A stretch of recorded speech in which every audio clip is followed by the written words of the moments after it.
Okay, now what I'm going to be doing today is doing a 4th of July preparation. The meal will consist of baby back ribs, macaroni and cheese, baked beans, and broccoli. So basically I'm just going to make my own rub. I'm not going to make it all together and mix it up. I'm going to put it on the meat and then rub it in and use the Denny meat tenderizer on it. Usually I make a batch of rub, but since I just decided to do ribs tomorrow on today, I'm going to make this as it's going to be a little quicker. So we're going to be seasoning our meat with onion powder, Spanish paprika, which has a bit of a smoke in there, ground ginger. This is a barbecue seasoning with different seasonings in there, ground mustard, and this is a garlic powder, a bit of allspice, chili powder, and then we have these are dried bell peppers, and then also we're going to be rubbing it with brown sugar also. And then prior to cooking it, which will be the preparation for cooking will be in the oven, we're going to be using a liquid smoke in a broiler pan. Here's our liquid smoke, and we're going to put that in the bottom of a dual broiler pan, so to speak, and slow cook these in the oven. Prior to placing them in the oven, we'll use a bit of seasoned meat tenderizer. That's why I'm not using any seasoning salt or anything. There is some salt in this barbecue seasoning, so I'm not big on salt, so we'll put the meat tenderizer on prior to putting it in the oven, let it sit on there for about 10 or 15 minutes. And that's the seasonings that we'll be using for the ribs. And now I'm gonna show you how to clean the spare ribs. For those of you who like to leave the membrane on, I personally like to take it off, so I'm going to demonstrate how to do that in a quick fashion here. The thing we're going to do, I just thought about, is grating up this is 4-year-old sharp cheddar cheese. I'm going to grate this up, some of it, for the macaroni and cheese. I figured I may as well have that done before tomorrow too, so I'm just going to grate up quite a bit of this to put in the middle and on top of our macaroni and cheese. So we already have the bacon cheddar in our burger, so I kind of I like the taste of sharp cheddar, and this is 4 years old aged 4-year-old aged cheddar. It's supposed to be really good. That's all I'll need of that, if I need all that. Very sharp. That's what I'm talking about. Okay, so that we'll use some of that, probably not all of it, in our macaroni and cheese. That'll give it that nice, strong, sharp cheddar taste. Boy, that's like 3 of the Kraft. That's like 3 to 4 times the extra sharp you get with Kraft. I thought that was sharp. I don't have nothing on this. They sell an 8-year sharp cheddar. That's as high as it goes in that particular cheese store I went to. And that is really extra sharp. But it's oh so good. So we'll come back tomorrow, lay our macaroni and cheese with cheese, and then instead of breadcrumbs or cracker crumbs people put on top of it sometime, I'm going to use some good old broken up cornbread sprinkles on top of it instead of using breadcrumbs. Breadcrumbs are fine and meatloaf and stuff like that, but I'm going to top that macaroni and cheese off with this here on top of that extra sharp cheddar cheese there. So ingredients for our macaroni and cheese. Of course, I did the macaroni yesterday, and this is about a loaf-size pan, a small loaf pan of macaroni. I'm going to be putting that in a different type of a dish, but that's probably about 3.5 cups of cooked macaroni. We're going to go with 4 ounces of cheese melt. 1.5 tablespoons of butter, half a can of cream of mushroom, and then this is about 1/4 cup of onions and bell peppers, softened up. It was sauteed already, and then 2 ounces of extra sharp cheddar cheese. So we'll go ahead and melt everything down so we can add our macaroni and put it in the oven with our baked beans. The baked beans usually should cook. If you're cooking it as low as I am the ribs, 275, I'm going to boost mine up to about 300. They can cook the 2 hours, hour and a half, 2 hours with the ribs. And then the macaroni and cheese will come out a little sooner than that, after about an hour, no more than an hour and a half. So we'll go ahead and melt this down and get this dish started. Back to our veggies. I've separated half of this out. Go ahead and pour our meat in there now. And that's going to form a little bit of oil, hopefully. And just kind of let that tear up. And that's going to go in our baked beans, and that's going to make them really good. I like to have a little meat. I'm not cooking a whole lot of baked beans, so this will be just enough. And then what I'll do is go ahead and make the sauce mixture for the baked beans after this, and add this down into the sauce mixture. Some people just pour them right out of the can, but I like to hook ours up because I like my baked beans sweet with a little meat in there, and just makes them taste really good. So I only have 1 can, otherwise I would make those tonight and have those all ready to go in the oven, but I got to get one other can. I'm just going to make 2 cans. So go ahead, and I'm going to put a lid on this. Lid is a little too small for that, but that'll work. Okay, so we'll come back and put our sauce together, and then that will complete our prep for the meal for tomorrow. And I also mentioned I'm going to be making broccoli with this. Usually we make greens of some sort, collard greens or mixed greens, but we're not going to do that because we just had greens at the family reunion we went to, so we won't be doing any greens or anything like that. We're just going to do a basic broccoli to add some greens into the meal. At the butter, as you can see, that will melt down. That, turn this up some, and we just basically want to melt these ingredients down. Next we're going to do our half and half, and I'm not going to put all of that in there, just going to put about half of that in there just to start. We will be using all of our cream of mushroom. The cream of mushroom just makes the macaroni and cheese creamier. You don't have to use this if you're allergic to mushrooms or don't care for the mushroom taste, but you really cannot taste it once it's cooked into the macaroni and cheese. You can't really taste, you don't know mushrooms are in there unless you have a really strong taste against them. Put our onions and bell pepper in there. And then next I'm just going to break my cheese up and kind of toss it on down in there. And this is going to be the base of our macaroni and cheese, actually. Then we're going to touch it up with a little bit of that 4A sharp cheddar that I showed you yesterday. It's really, really sharp.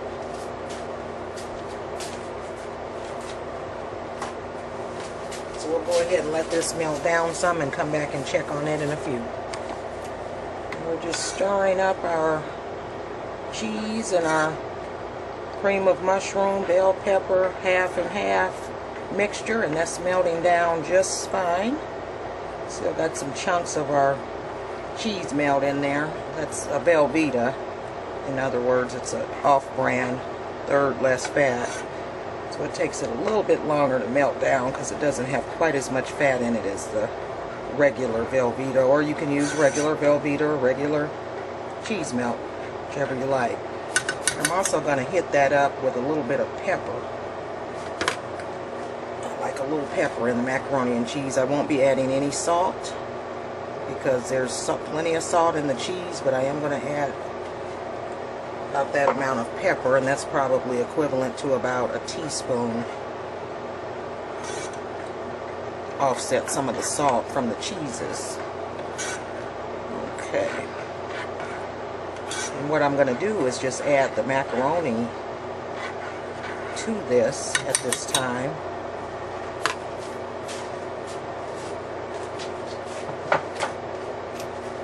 If you do notice, I still do have some of my half and half left, and that may have to get used in this, so I'm just going to add our macaroni in there.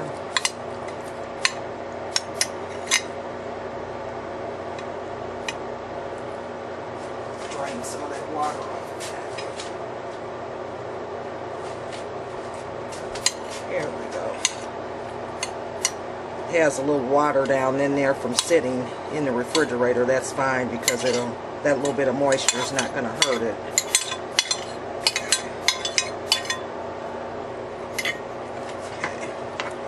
I just want to stir that up really well.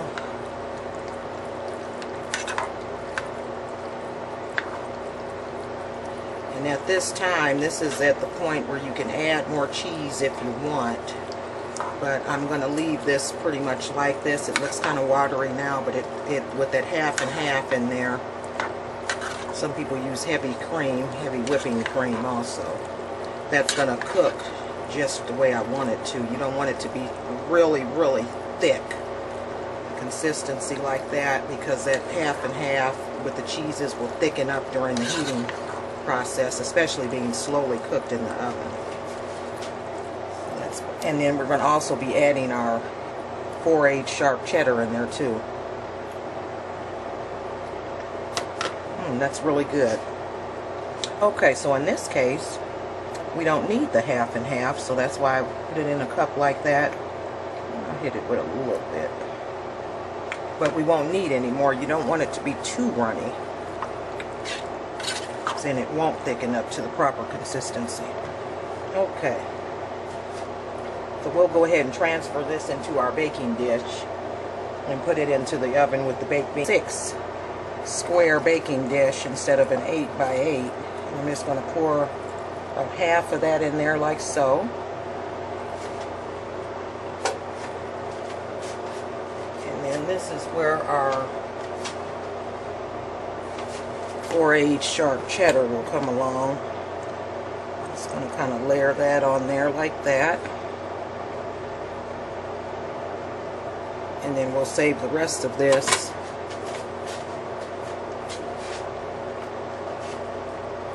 We'll save the rest of that there. And that's okay if that comes off like that, that's fine.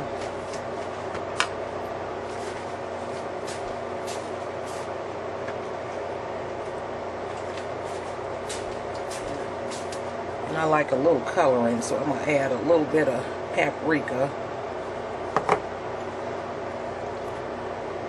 I'm just going to put our other layer of macaroni on there.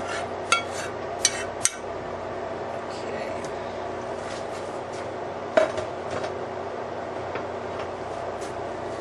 Just evenly put that there like that. And you don't want this to come all the way to the very top, because when you put your foil on it, it will stick to it and you'll lose your cheese. You don't want that to happen.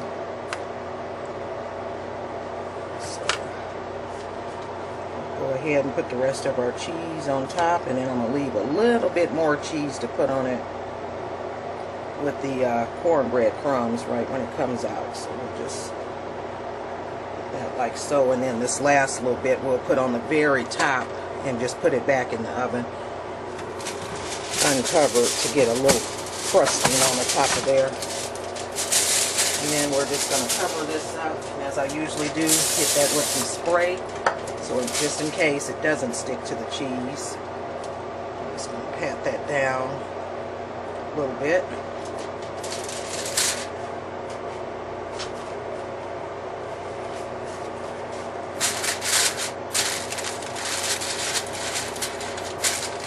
Okay, and basically you just want to cover this up and put it in the oven. And remember, the oven is on 275, 250, no more than 300. So I would only leave this in there for maybe an hour. That's a very low temperature. Get my little. Alright, so we'll go ahead and put this in there and come back and check on it. And in the meantime, our ribs should be done marinating, so we'll get those babies to cracking. And we're going to sear those first, so I'll show you how to do that here. Here we have a nice full slab of spare ribs. And I'm going to go ahead and I'm going to cut these in half. And I put wax paper on the counter, so that way I don't mess up the counter there with the juices from the meat. I'm just going to cut that like so. And the next thing here, what I'm going to do is, I always like to dry the ribs off thoroughly before I put the rub on there, so it doesn't, your rub doesn't run off. You don't have to do this, but I generally do. Wipe that excess blood up there and just pat them dry as you can get them, and that'll keep your rub intact. I'll get that off of there. Get another paper towel here, and you just want to pat the ribs, like I say, as dry as you can get them. Okay, so we have that. Get some hand sanitizer here. Squeeze off here real quick.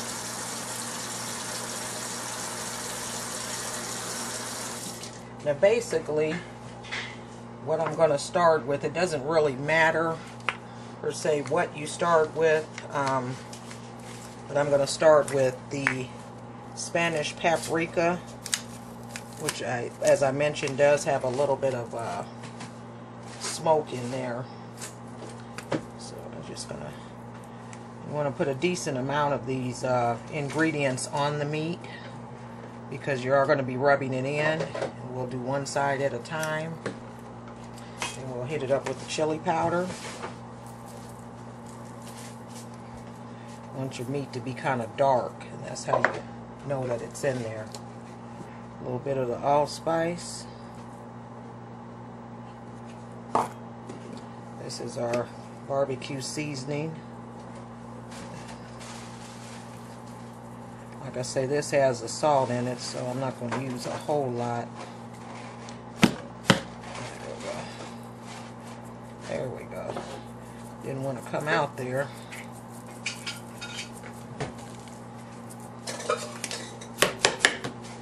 Alright, now we'll go with our ginger. And you want to go a little bit lighter with your allspice and your ginger, because that's just going to blend in with the brown sugar. It acts as a caramelizing agent. Brown mustard, a little bit of that, onion powder. You can pretty much use as much as that, and garlic powder as you want. And here's our garlic powder. And we have the allspice. And then here's our ground bell pepper, and this here is not going to be a whole lot.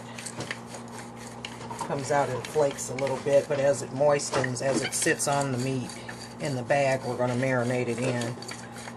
It'll moisten up and give it flavor too.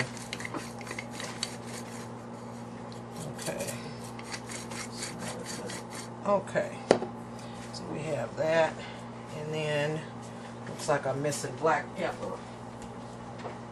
You do want to put black pepper on it, or you can use cayenne pepper if you like. A lot of people think the barbecue the flavor comes out with the sauce, but that's not the case. Now, as far as your brown sugar, just going to kind of want to sprinkle that on there, because that's really what we're going to be rubbing into the meat. As you notice, I'm not touching the meat when I do this, because I am digging into the brown sugar, so you don't want to touch the meat and be rubbing it at this point. You get your ingredients on there and then rub it this side after we're done. Go ahead and get my water started, because I'm going to wash your hands after this. At this point, I'm going to go ahead and use the mini meat tenderizer, and that'll help push some of those in there. And seasonings which fall off, I'll pick those up and put back on there. And this is kind of going to push that meat down in there, as these are little teeth. I have showed you this before. For anyone that hasn't watched my videos, I use this quite often.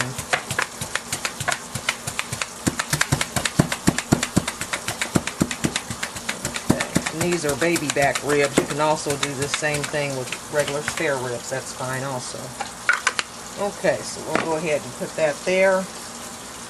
Then we're just going to rub it in there. And anything on the sides, this is a good time to get it up with your fingers and just push it on in the meat also.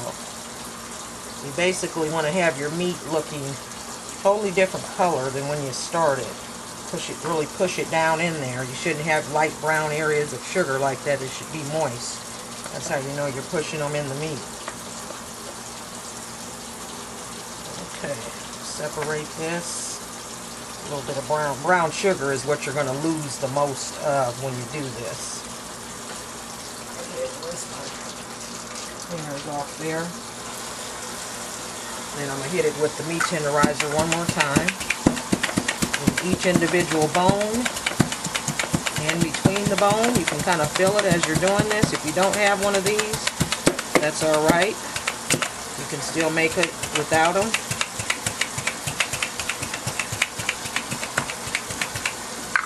Okay, now, it's basically going to take a knife, flip these babies over, and when I lift this up, it shouldn't be a lot of seasonings. As you can see, a lot of my seasoning is not on there. It's just a little coloring, but not. You don't want to lift that up, and that's why it's good to dry your meat prior to you putting your seasonings on there, so you don't lose a lot of your seasonings. Okay, and then we're just going to hit the opposite side of the meat. Uh-oh, I just made a mistake. Right here, what we're going to do, forgot to take the membrane off of there. I'm glad I didn't put a lot of seasoning on there. Now the membrane is this white layer right here. And basically you just want to get it started at some point. You're just going to pull it off. It's almost like a layer of skin. And it's kind of hard to pull off. I always say it's best to do it when the ribs are on the drier side also. I should have done this actually prior to seasoning it on the other side. Hope I don't lose much seasoning. Kind of cool that off. It's a nice hunk right there that came off. And to get it started on the ends, you usually just take a knife. And it's kind of tricky. You just got to kind of work with it, start pulling it.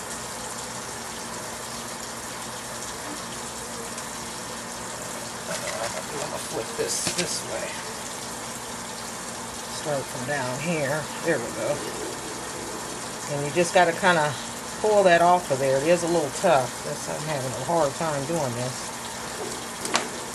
And if I have too hard of a time, I will cook with it on there, but okay. I think it gives better flavor with the membrane off, personally.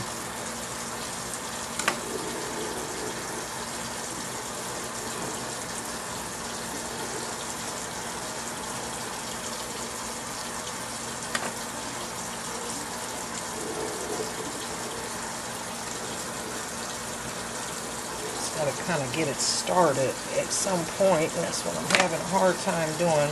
In the meantime, I'm going to trim this excess fat off of there. Like that.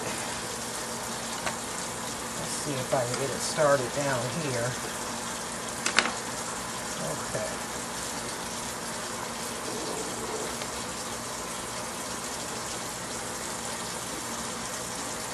As you can see, this is a bit of a job, but see, it comes off in pieces, kind of, but sometimes it'll come off, the whole thing will just pull right off. And it's just a very thin layer of skin, like it's not, there we go. I'll just pull it off like that. And like I say, you don't have to do this, but I prefer that that's off of there. Excess fat. Some people think it locks in the flavor. Matter of fact, that there I'm just going to leave pretty much. I'm going to go ahead and try to get this here part off. I don't want to waste a lot of time. fooling with this. There's a nice piece that came off. And as you can see, you just kind of roll it back like that. There we go. Or that other side, because you see it's not much skin, it's just a little bit. It's just a layer that's over the meat there. Might be to get some of that off. Okay, so we're not going to worry about that. One part of it will have membrane on it, the other won't. Okay, so now I'll go ahead and wash my hands, and we'll go ahead and season the other part. And what I'm going to do is let these marinate overnight, and then I'll put them in the oven tomorrow, or if you prefer to grill, you can grill them. And like I say, I'm just going to hit it up with the seasoning. This is the barbecue seasoning. The same thing. Same little process. Hit it up with our smoked Spanish paprika. Really gives it a nice dark red color. A lot of that is your paprika and then your brown sugar. And then chili powder. Where's that? There we go. And if you have this all mixed up already, it's a nice rub. It makes 2 cups actually when you mix all these together. You have to do a certain amount of each one. I'll do that at another time. Though, like I say, this is kind of a last minute decision to cook for the 4th. Since my parents are not cooking, they'll be elsewhere. So, allspice, just a little bit of that. Don't want to overdo it with the ginger and allspice because you can overwhelm the ribs if you do.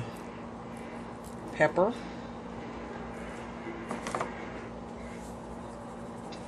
Onion powder, garlic powder. Put a whole lot on that side because we already had put some on there. And then our ground pepper flakes. Then these are bell pepper again, not hot pepper. So I'll put those on there. And again, these will moisten up. They're dry right now. Just kind of show you. If they're just dried flakes, and I just put them in a shaker here, grinder per se. Okay, and we'll go ahead and hit it with the mini meat tenderizer, and it's a little harder to use the meat tenderizer on this side because the bones are baby backs. If you've cooked them, they go kind of at a curve-like curvature. So we'll just kind of go in the middle of them. Instead of going like that, it's easier to go like this with these. If you have spare ribs, they lay a lot more flat. You can go all the way across like that with spare ribs or boneless ribs. This is good to use too. Okay, now since I'm done with the brown sugar, I can go ahead and touch the meat or whatever because I'm done with it anyway. I'm just going to put it in my hand and sprinkle it on here.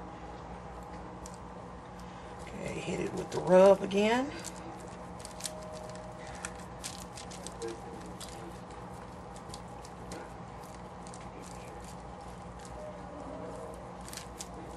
Alright. Go ahead and hit it with our meat tenderizer.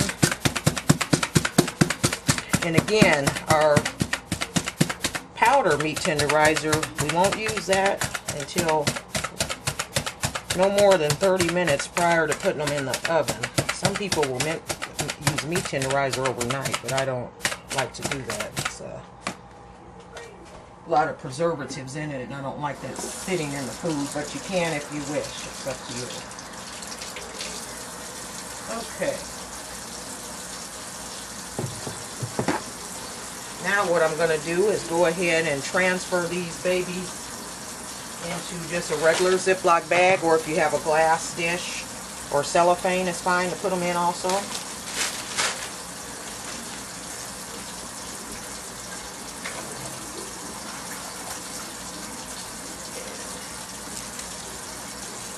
As you can see,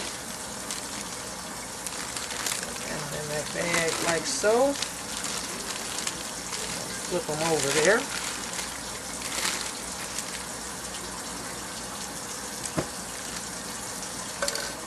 And as you can see, it's a little liquidy on there, but I didn't lose much. A lot of that's because I failed to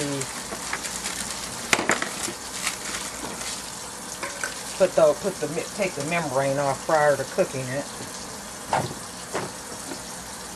Okay, I'm just gonna sit that there so I can put my bag here. And I'm gonna throw these in there. Push those in there, get them nice and even. And then basically all you want to do is just let this sit overnight. Get as much of the air out as you can.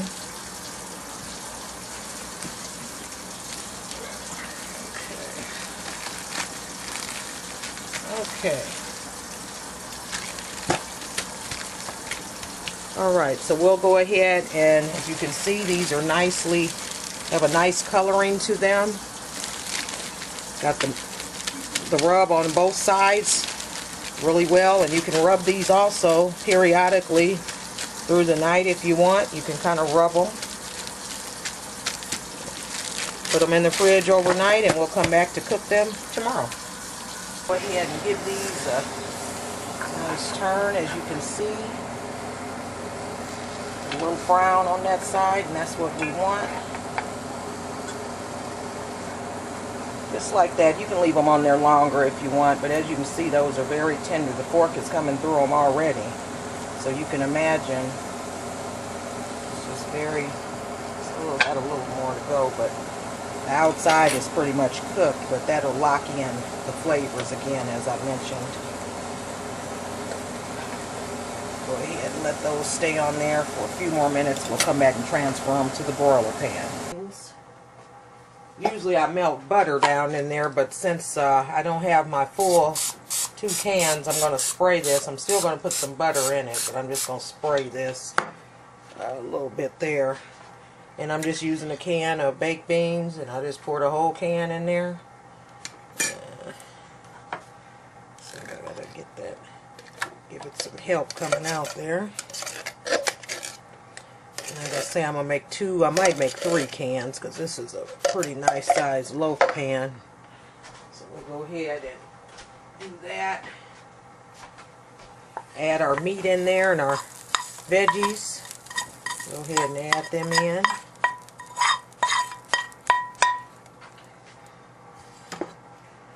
Okay. Yeah, I'll probably add another 2 cans. I'm just going to show you what I put in these beans. And I'll add some honey down in there.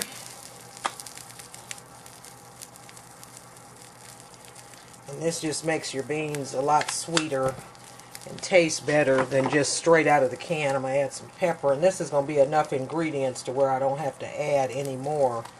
I can just add the beans to it. The other cans. Brown sugar.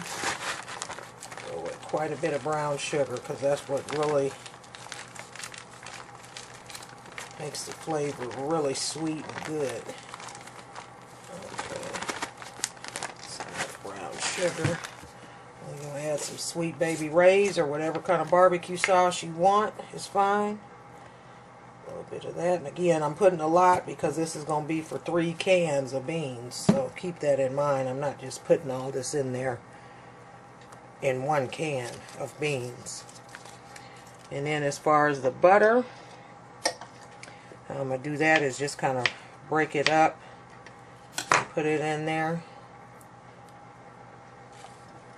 And that butter helps the flavor too.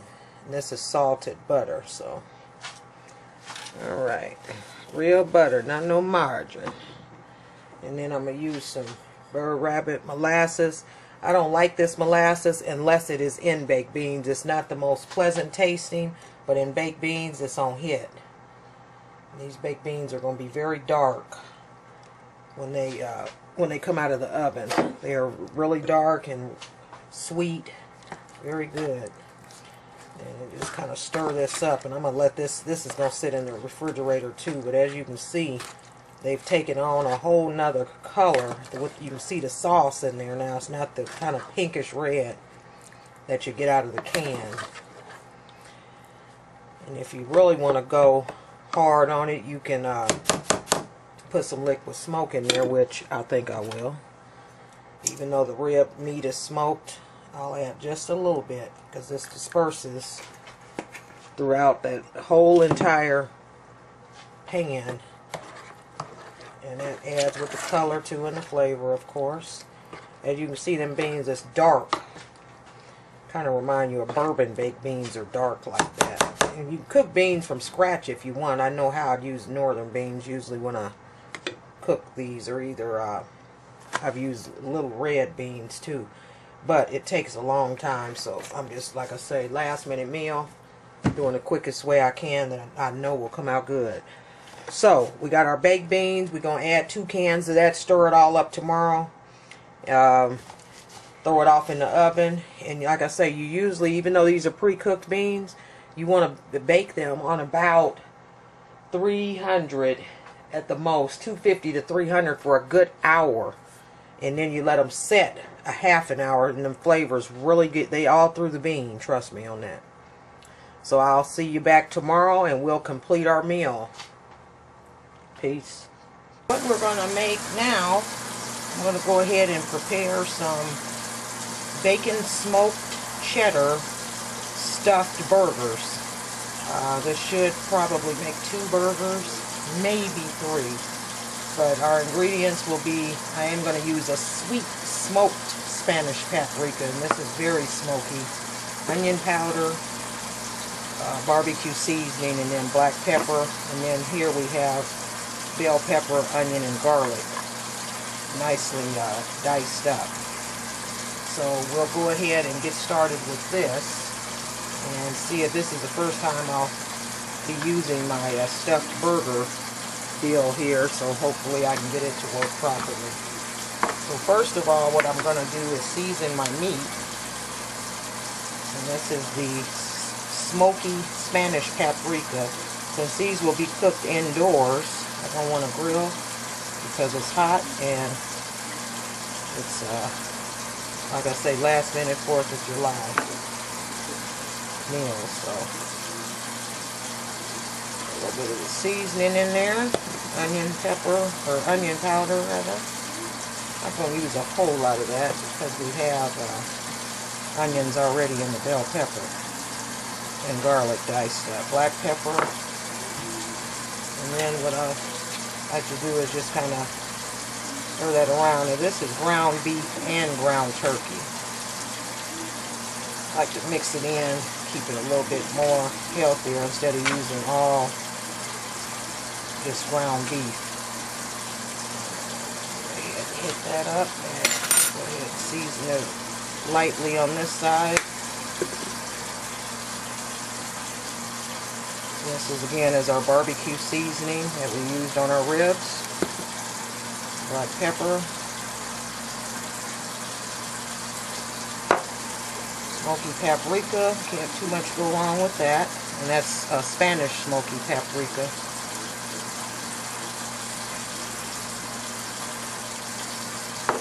Okay, so we have our seasonings. Now I'm just going to go ahead and put our onions and bell peppers like so.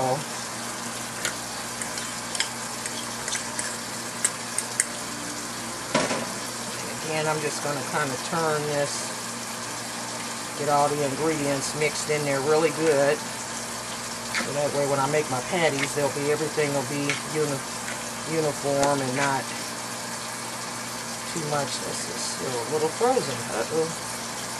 Okay. Put some of those frozen chunks up in there.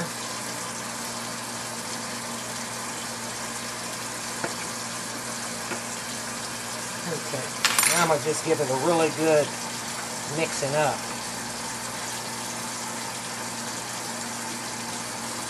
Really get it all the way, everything in there really mixed up good. And again, I have wax paper under this plate because that's what I'm going to put the burgers on when I get them done.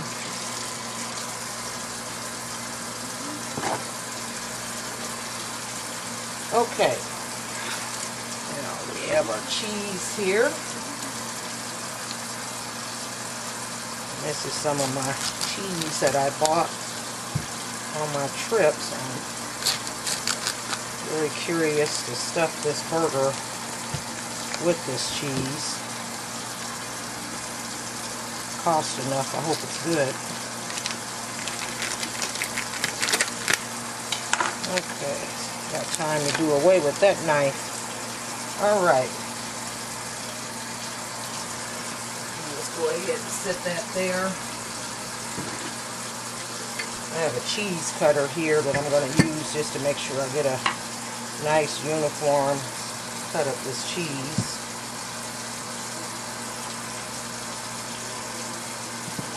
Cut that like that.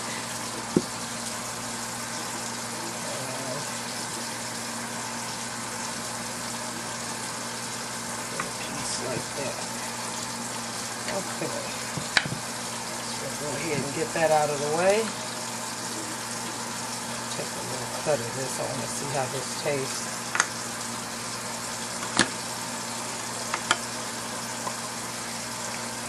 Yeah, that's good. Okay.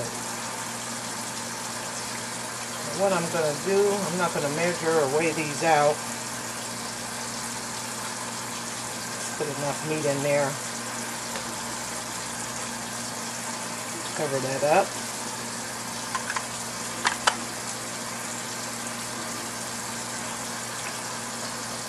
Just going to mash that down in there good.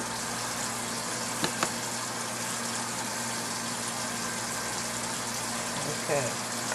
After that, this is what's going to give us our, it has a little indentation there. That's what's going to give us our groove. Put in our cheese.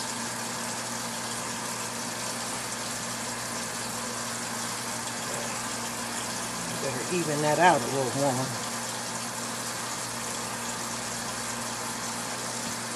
Okay. And you can see that's got kind of like a little indentation in there. Go ahead and put the cheese down in there.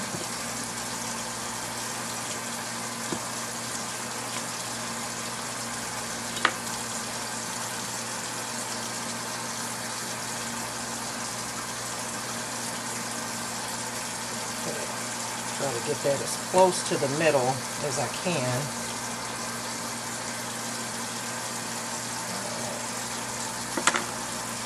Alright, and we'll go ahead and top it off with more meat.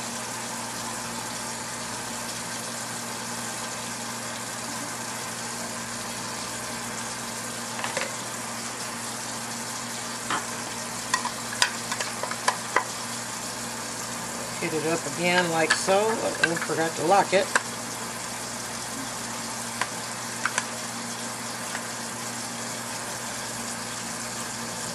Just make that a nice burger there. Just gonna mash that down on there like so. Okay. Give it a little bit more of a little bit more meat there.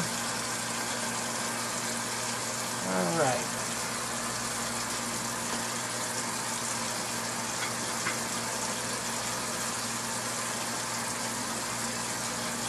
What I'm going to do is just put this. In fact, I think we'll use a different dish.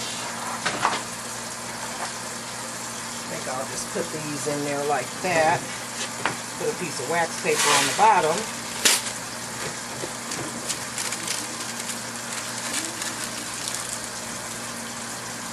Like so. Go ahead and put this out of here if it comes out.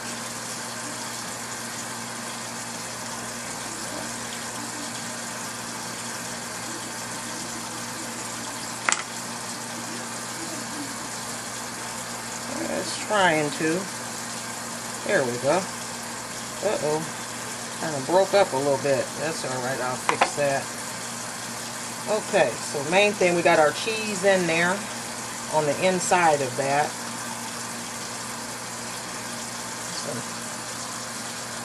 Some nice bacon stuffed burger. Ready to go. And what I'll do is freeze that burger for about 20 minutes or so prior to cooking it. I'll freeze it, and that way it'll keep its keep its shape and everything. Okay, so we'll go ahead and put some more meat down in here and do this one the same way.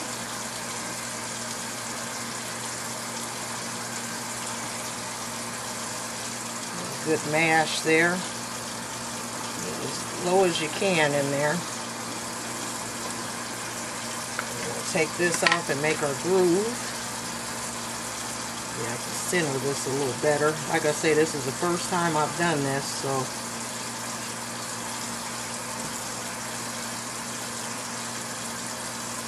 okay.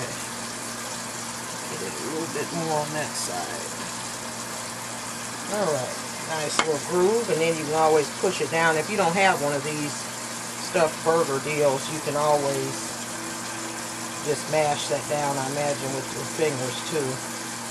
Push that cheese down in there good, and that's about an ounce of cheese, and I'm putting in there. Pretty close to an ounce, maybe a little bit more. Just gonna top it off. This is gonna be my burger here. This is gonna be, got my name written all over it. For certain. Okay. Go ahead and lock this baby on there again. Smash it down good. Oh yeah, this is me. That's calling me right now. Okay. Give it a little start. Come on out of there. Hopefully it don't tear up too bad. If it does, I'll have to really do some work. Okay. Uh-oh. Well, what I'm going to have to do, next time I'm going to line that with, next time I'm just going to line that deal with wax paper, and then they fall right out. But like I say, this is the first time. So, nothing's foolproof till you perfect it, but I can perfect this with ease, I'm sure, if I put lining that with wax paper. Okay.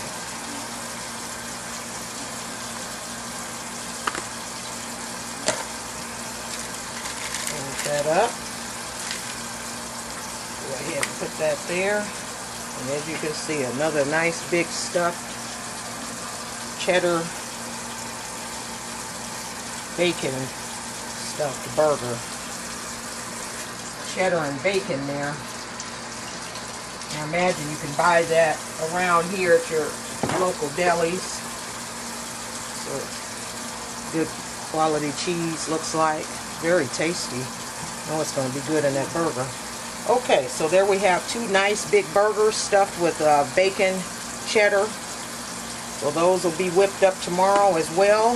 Decided to add those to the ribs. So we'll go ahead and let those sit in the refrigerator. And like I say, I will put those in the freezer for about 15-20 minutes just so they're a little firmer. Cover that up and put it in the refrigerator. Come back and cook our macaroni and cheese and our baked beans next, and then we'll whip everything, the meats together tomorrow, and get this thing to cracking. Usually you can go 4 cups to 1 cup of liquid smoke, but since we did 3, we're going to do a 1/2 cup of liquid smoke. Actually, I'm going to even go 3/4 because those are some pretty hearty ribs there. So 3/4 cup of liquid smoke, and that's just going to get black like that.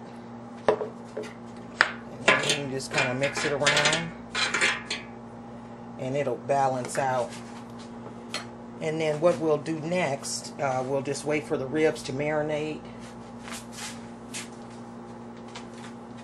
We will then set them on top of this broiler pan, and we are going to double wrap this, or you can triple wrap it. You just don't want any steam to escape because you're going to slow cook these at about 275, no higher than 300, and you're going to do that.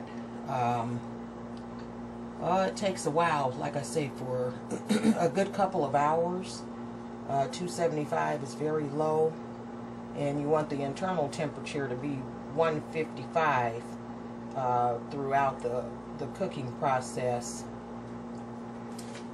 And so what we'll do next is go ahead and let those marinate. We'll come back, and you have to be very careful in moving this because the water will come out of there if you tip it too much one way.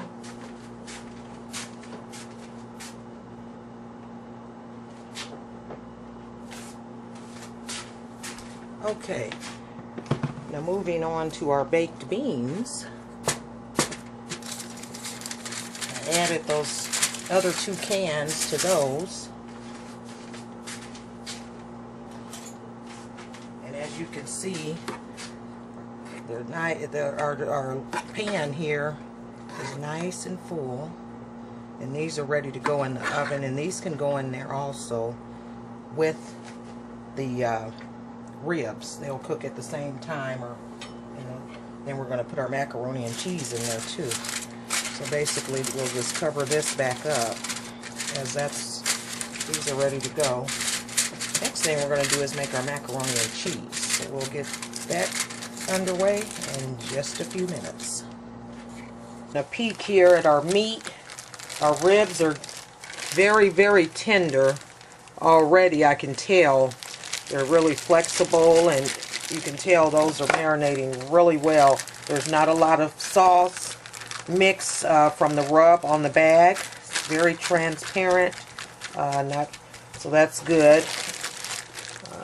Those look really good. Our burgers have solidified a little more. Saw some creases in there earlier. Those have come together just from sitting in the fridge. And then I also had my macaroni and cheese already boiled, so we don't have to worry about making that.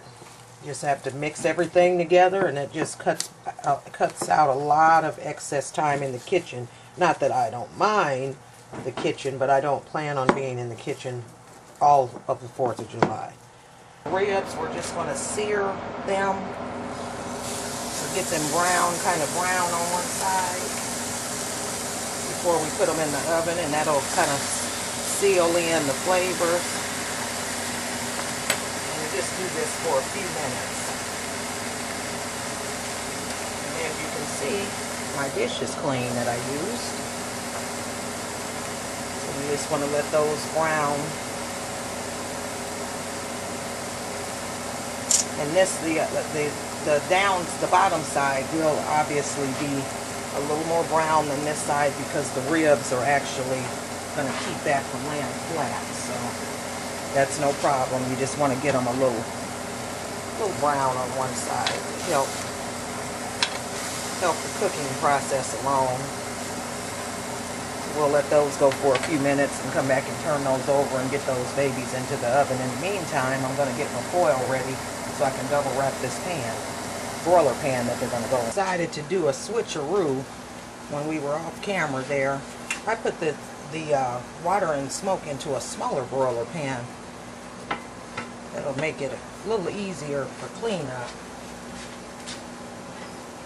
So I'll go ahead and transfer the ribs on there. As you can see, now they have that nice sear that we want, and these fit on there just right.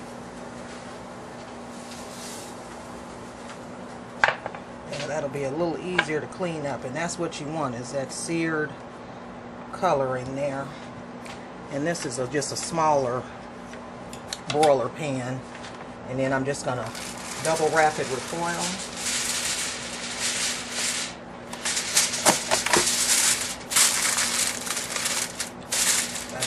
That way. Make sure no holes are in it, because you don't want your smoke to escape out of there. If you do, you're not going to have a very smoky flavor. And that's why I added more smoke to this, just in case any escapes.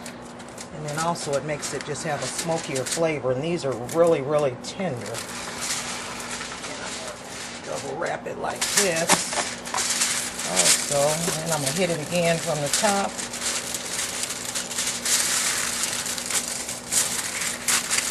And this foil I usually can reuse, the good thing about this dish.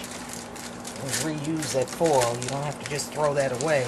Except the bottom, even the bottom, I can interturn it and use it. So technically, this is getting triple wrapped. Okay, so we'll go ahead. Got this baby all wrapped up. Put it in the oven for a couple hours, and you don't want to check on this either. You want to leave it in there. Just trust it. It's not going to burn unless you have your oven up too high. All that water and smoke is not going to burn. So we'll leave it in there a couple of hours because it's hard. If you unwrap this, a lot of times it'll tear. If you unwrap it and it's not done all the way to your likeness, of course, just put it back in there and just be very careful with the foil. So there we have it. Here we have our stuffed cheddar burgers. As you can see, they're nice and firm, and go ahead and put those on there. That one, and then we have another one. And this is the first time I've made these with that cheese in the middle, so I'm hoping they come out to my liking. That one is starting to try to split. I don't want that to happen. Alright, so we'll see what happens on my first attempt at these stuffed burgers. Boy over. It's trying to come apart, but it's still holding itself together. I see any of that cheese gushing out of there, I'm going to know what time it is. Boy, it doesn't look good. This one's got a nice little crack in it, but that's alright. See a little bit of cheese coming out, but I think that'll be okay. We're going to check out our ribs here. I do believe they are done. I'm just going to take that foil off these babies. Ooh, that's looking pretty good. With my handy fork and my knife. And just see how easy they pull from the bone. Okay. Actually, these got a little ways to go. I'll try to cut into one. They cut very easily. I'm going to put the sauce on these and put those back in there.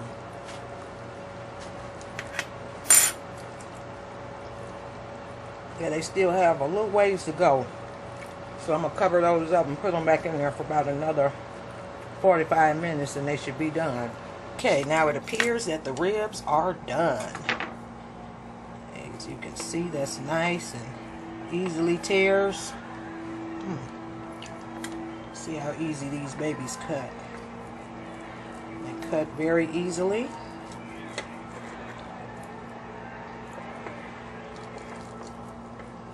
There we go. Nice and tear right off the bone there. Those are good. Okay, now what I'm going to do now is just put my sauce over them. Put them back in the oven. Just like they are. Just to let a little bit of the sauce cook in. I'm not going to put any sauce on the underside of the rib. Brush this on there just to have a nice little glaze.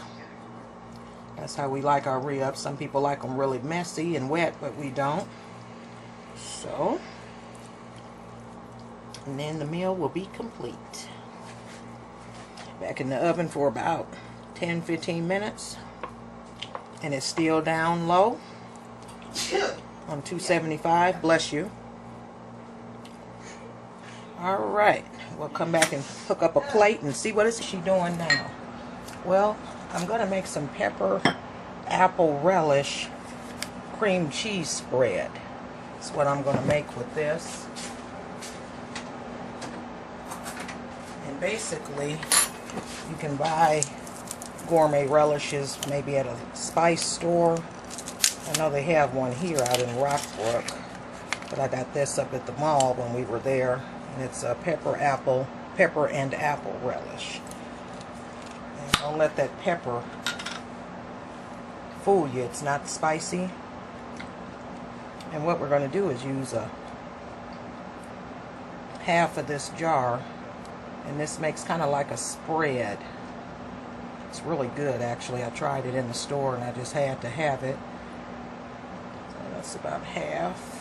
Make sure we get, okay, so that's about a little bit more. Okay, that's about half there.